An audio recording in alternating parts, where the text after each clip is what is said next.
J'ai eu la chance d'aller étudier en France, en physique et chimie et en pollution de l'air et des eaux, en spécialisation.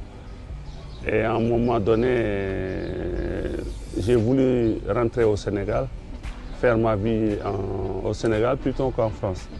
Et j'ai décidé avec des partenaires d'importer des produits d'abord du Sénégal en France pour les distribuer à partir de Rungis au supermarché Mammouth, Carrefour et autres. Les défis, voilà. Pour le secteur de la pêche, il y a énormément de défis. Hein. Et la première des choses, le premier défi, c'est la ressource. Si toute une économie est basée sur cette ressource et que cette ressource vient à manquer, cela pose un problème de survie même et de cohésion et d'existence du pays.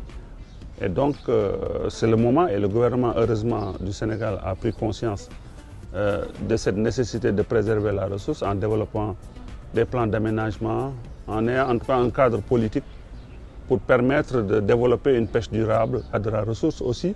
Mais c'est l'environnement des affaires dans le secteur de la pêche, notamment le financement, notamment aussi la libre concurrence, notamment aussi de préserver les entreprises qui font des efforts, des entreprises qui n'en font pas, parce que c'est un réel problème aussi en termes de défis pour les investissements, pour que l'environnement des efforts soit sécurisé. Et ça, c'est un des défis majeurs et je pense que le projet CBI un peu répond en partie à ces questionnements. Et il y a un défi majeur aussi, c'est que les marchés, diversification des produits, la valeur ajoutée qu'il faut amener aux produits et la diversification des marchés. Parce qu'on est trop habitué à certains marchés. Bien que ça commence, on commence à diversifier vers l'Afrique, mais en termes de valeur, le marché européen est le premier marché. On y présente toujours les mêmes produits depuis des années. Bon, à prime abord, d'abord, c'est augmenter les parts de marché. Hein. Ça, c'est inévitable. Parce qu'il y a un savoir-faire, il y a du poisson, mais il va falloir trouver de nouveaux clients, de nouveaux débouchés, des marchés nouveaux, comme les pays du Nord. Et il y a un autre aspect, on ne connaît pas assez à partir d'ici les marchés européens.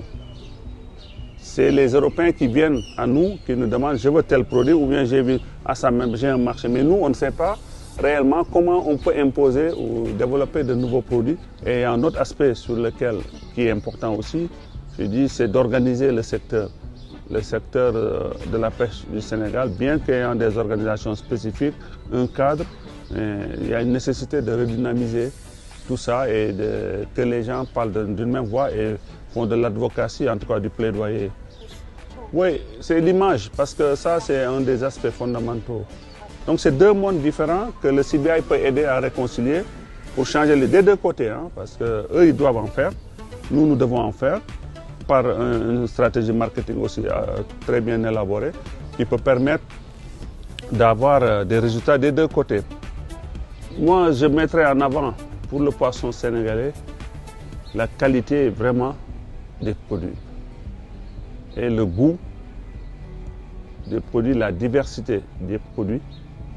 On a un échantillonnage de produits vraiment très élevé, des produits frais pour le poisson frais qui sont pêchés le jour même s'ils sont pêchés c'est 2 jours bien glacés, et aussi même si c'est des produits congelés, les zones de pêche ne sont pas trop lointaines.